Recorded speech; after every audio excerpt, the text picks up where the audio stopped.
Students to Kundu classes. आज हम class 7th का topic introduction to probability discuss करेंगे। प्रोबेबिलिटी की डेफिनेशन देने से पहले ऑरली मैं आपको प्रोबेबिलिटी के बारे में कुछ बता देती हूँ। Probability means how likely something will be happen.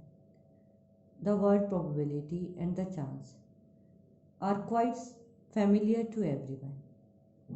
In our daily life, we come across statement like there is no rain today, मतलब आज कोई बरसात नहीं होगी। ये संभावना है, हो भी सकती है बरसात, नहीं भी हो सकती है। हम श्योर नहीं है कि बरसात होगी या नहीं होगी। तो किसी बात की संभावना ही क्या कहलाती है? प्रोबेबिलिटी कहलाती है। तो प्रोबेबिलिटी की डेफिनेशन क्या हुई फिर? Probability is the measure of the chance of an event happening.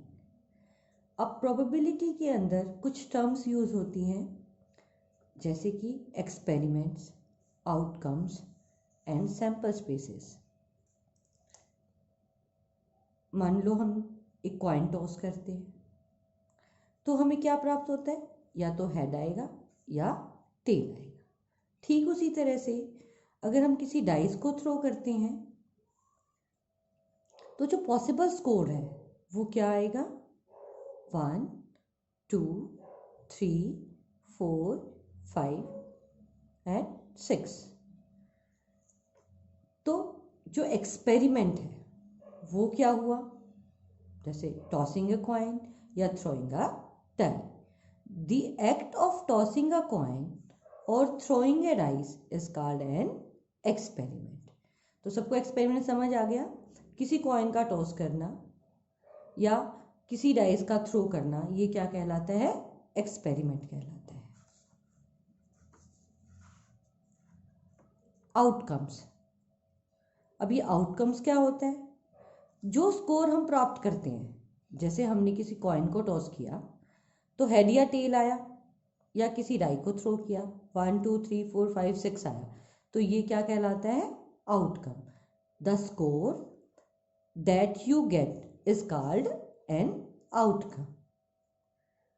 अब सैंपल स्पेस। सैंपल स्पेस क्या होता है?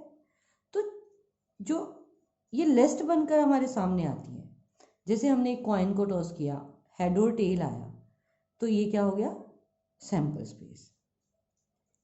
ठीक उसी तरह से अगर हम एक डाई को थ्रो करते हैं तो उसमें जो नंबर्स आते हैं 1, 2, 3, 4, 5, 6, ये क्या कहलाते हैं? Sample space. तो फिर सैंपल स्पेस क्या हुआ? The list of all possible outcomes is called the sample space. और सैंपल स्पेस को हम किससे डिनोट करते हैं? एस से डिनोट करते हैं। तो किसी भी संभावना को क्या कहते हैं हम? प्रोबेबिलिटी कहते हैं। एक एग्जांपल लेते हैं। मान लो किसी क्लास के अंदर, मान लो 7th क्लास के अंदर ही टोटल नंबर ऑफ स्टूडेंट्स, मान लो एक क्लास के अंदर 40 हैं और उसमें से 3 स्टूडेंट्स हैं ABC जो इंटरेस्टेड है क्लास मॉनिटर बनने के लिए। तो उनकी प्रोबेबिलिटी क्या होगी?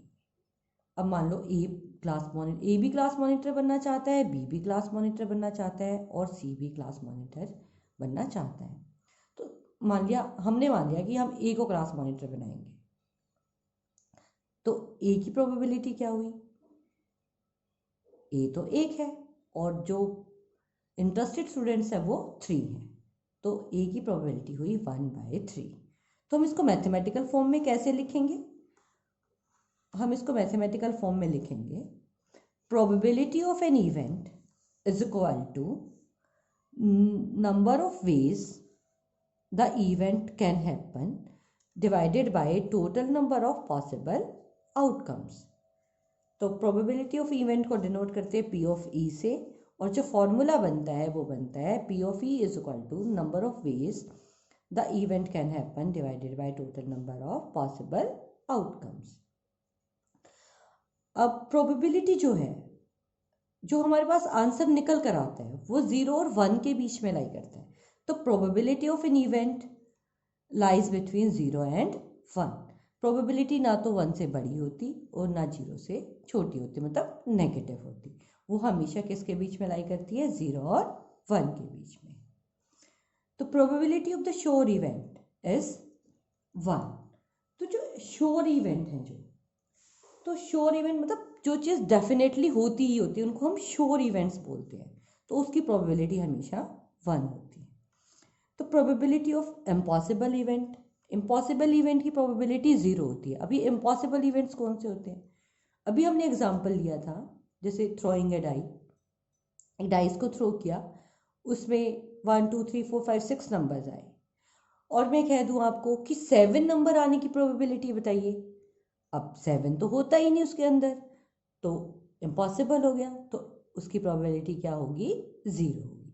एक और एग्जांपल ले लेते हैं। मान लीजिए आपके पास एक बैग है, बैग के अंदर कैंडी है, ऑरेंज कैंडी और लेमन कैंडी। तो और मैं कह दूं मैंगो कैंडी की प्रोबेबिलिटी बताइए। अब आपके बैग में मैंगो कैंडी है ही नहीं, ऑरेंज और लेमन कैंडीज है, तो मैंगो कैंडीज की प्रोबेबिलिटी क्या हो गई?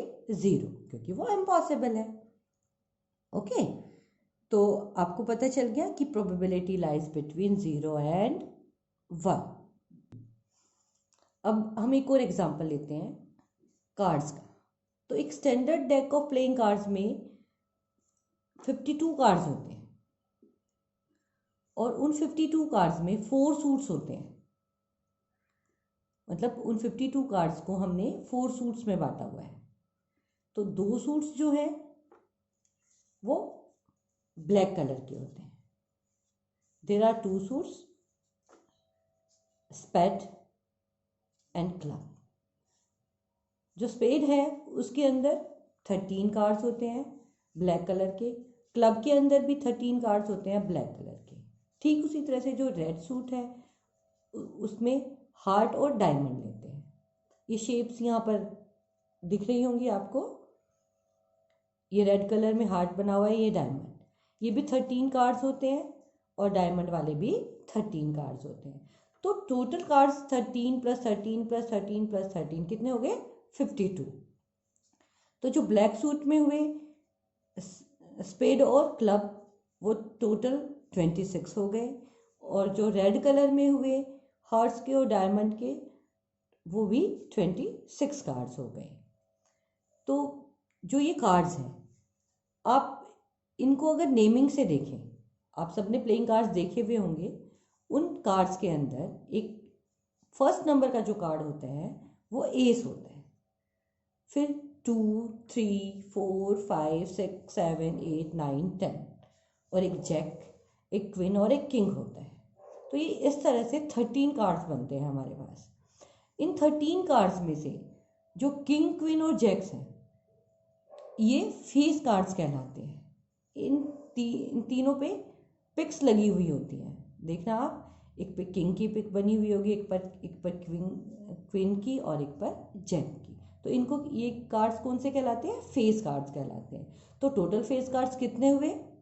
अब हर सूट में 3 फेस कार्ड है, तो टोटल 4 सूट्स हैं, तो कितने कार्ड्स हुए total face card? 12 face cards हुए। और अब हम एक क्वेश्चन करते हैं। A card is drawn from a pack of 52 cards. Find the probability of picking up the following: a jack, a queen of clubs, a black cards. तो अभी जब मैंने आपको बताया था कि टोटल कार्ड्स कितने होते हैं? 52। The total number of cards कितने हो गए? 52। और जैक, हर एक सूट में एक जैक होता है, तो टोटल 4 सूट्स हुए, तो कितने जैक हुए? टोटल 4 जैक हो गए। तो there are 4 jacks in a deck. तो जो ये हमने निकालना क्या है? फर्स्ट केस में ए पार्ट में हमने जैक निकालना है। तो नंबर ऑफ आउटकम्स फेवरेबल कितने हुए? 4। मतलब जो निकालने हैं वो हर सूट में एक एक है, तो टोटल कितने हुए? 4। तो 4 आ गए। तो जो प्रोबेबिलिटी का फॉर्मूला अभी हमने मैथमेटिकली पीछे किया था, number of outcomes favourable divided by total number of possible outcomes. तो जो जैक है वो कितने निकाले हमने? 4। और टोटल कार्ड्स कितने हैं 52। तो हमारा जो आंसर हुआ वो क्या हुआ 4/52। अब आप इसको 4 से कट करिए तो क्या आंसर आ जाएगा 1/13। बी पार्ट में क्या है, ए क्वीन ऑफ क्लब्स, मतलब क्लब की क्वीन। अब क्लब में तो एक ही क्वीन है, तो क्वीन ऑफ क्लब्स कितना हुई 1। तो अब जो निकालना है वही फेवरेबल आउटकम्स है हमारा, तो हमारा फेवरेबल आउटकम्स कितना हुआ 1, क्योंकि क्लब में एक ही क्वीन होती है। तो जो प्रोबेबिलिटी बनी क्वीन की, क्वीन ऑफ क्लब की, वो क्या बनी 1/52। सी पार्ट में हमने क्या निकालना है, सी पार्ट में हमने निकालना है ए ब्लैक कार्ड। अभी हमने आपको बताया था कि टोटल ब्लैक कार्ड्स कितने होते हैं।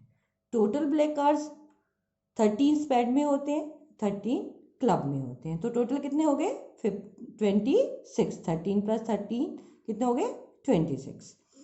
तो अब जो निकालना है वही फेवरेबल आउटकम होता है हमारा। तो हमारे फेवरेबल आउटकम्स कितने बने 26। और जो प्रोबेबिलिटी कितनी बनी, तो प्रोबेबिलिटी बनी 26/52, जो कट करके कितना आ जाएगा 1/2। फर्स्ट क्वेश्चन सबको समझ आ गया। अब हम सेकंड क्वेश्चन की तरफ चलते हैं। हमारा सेकंड क्वेश्चन है, ए bag contains 10 green 7 red 8 yellow and 3 blue colored balls. If a single ball is chosen at random from the box, find the probability of choosing the following. तो जो हमारे bag के अंदर है उसमें से हमें क्या निकालना है, a yellow ball and a blue ball. तो दो क्वेश्चन है हमारे पास, ए और बी पार्ट। तो फर्स्ट हम देखते हैं हमारे बैग के अंदर क्या है। हमारे बैग के अंदर total number of green balls कितनी है 10, नंबर ऑफ रेड बॉल्स कितनी है 7, नंबर ऑफ येलो बॉल्स कितनी है 8, नंबर ऑफ ब्लू बॉल्स कितनी है 3। तो टोटल नंबर ऑफ बॉल्स कितनी हुई, हमने सबको ऐड कर लिया 10 + 7 + 8 + 3, तो टोटल हुआ 28। अब हम अपना फर्स्ट पार्ट पर आते हैं, ए येलो बॉल। तो अभी हमने देखना है कि हमारे पास येलो बॉल्स कितने थे। हमारे पास येलो बॉल्स 8 थे, तो हमारे फेवरेबल आउटकम्स कितने बने 8। The number of outcomes favourable हो गए 8। तो प्रोबेबिलिटी ऑफ येलो बॉल की क्या हुई, हमारे पास जो फॉर्मूला क्या था, हमारे पास फॉर्मूला था number of favourable cases divided by total number of outcomes. तो फेवरेबल यानी कि हमारी येलो बॉल्स 8 है और टोटल कितने हैं हमारे पास, अभी हमने ऐड किया था 28। तो 8/28 दैट इज 2/7। अब हम बी पार्ट की तरफ चलते हैं, ए ब्लू बॉल। अब हम देखते हैं हमारे पास ब्लू बॉल्स कितनी थी। हमारे पास ब्लू बॉल्स कितनी है, हमारे पास ब्लू बॉल है 3। तो फेवरेबल आउटकम्स यहाँ पर कितने हुए 3। तो ब्लू बॉल कितने हो गए 3/28। अब सबको समझ आ गया, हमने ब्लू बॉल की प्रोबेबिलिटी निकाली 3/28। ओके, अब हम एक नेक्स्ट क्वेश्चन और लेते हैं, उसके बाद आपको ऑलमोस्ट प्रोबेबिलिटी का ये जो टॉपिक है वो क्लियर हो जाएगा। Find the probability of getting an odd number on rolling A dice, also find the probability of not getting an odd number. अब एक डाइस है, अभी हमने पीछे भी किया था डाइस के एग्जाम्पल्स लिए थे कि जो पॉसिबल आउटकम्स है वो डाइस में कितने हुए। जब हम किसी डाइस को थ्रो करते हैं तो कितने पॉसिबल आउटकम्स आते हैं 6, यानी कि 1 2 3 4 5 6। तो total number of possible outcomes कितने हुए हमारे पास, हाँ जी 6 हुए। और आप सबको ऑड नंबर्स पता है, ऑड नंबर्स, तो यहाँ पर ऑड नंबर्स 1 2 3 4 5 6 में कितने हुए 3, यानी कौन कौन से हुए 1 3 और 5। तो हमें निकालना ही ऑड नंबर है, तो जो हमने ऑड नंबर की प्रोबेबिलिटी निकालनी है ना, तो नंबर ऑफ फेवरेबल आउटकम्स हमारे पास कितने हो गए 3। फिर से बता देती हूँ, ऑड नंबर 1 2 3 4 5 6 में 1 3 और 5 जो 2 की टेबल पर नहीं जाते वो कौन से होते हैं ऑड नंबर्स। तो फेवरेबल केसेस 3 आ गए, टोटल केसेस कितने हैं हमारे पास पॉसिबल 6। तो प्रोबेबिलिटी ऑफ ऑड नंबर्स कितनी हो गई 3/6, दैट इज 1/2। हाँ जी, आपको आगे समझ कि ऑड नंबर्स कौन से होते हैं, जो 2 की टेबल पर नहीं जाते।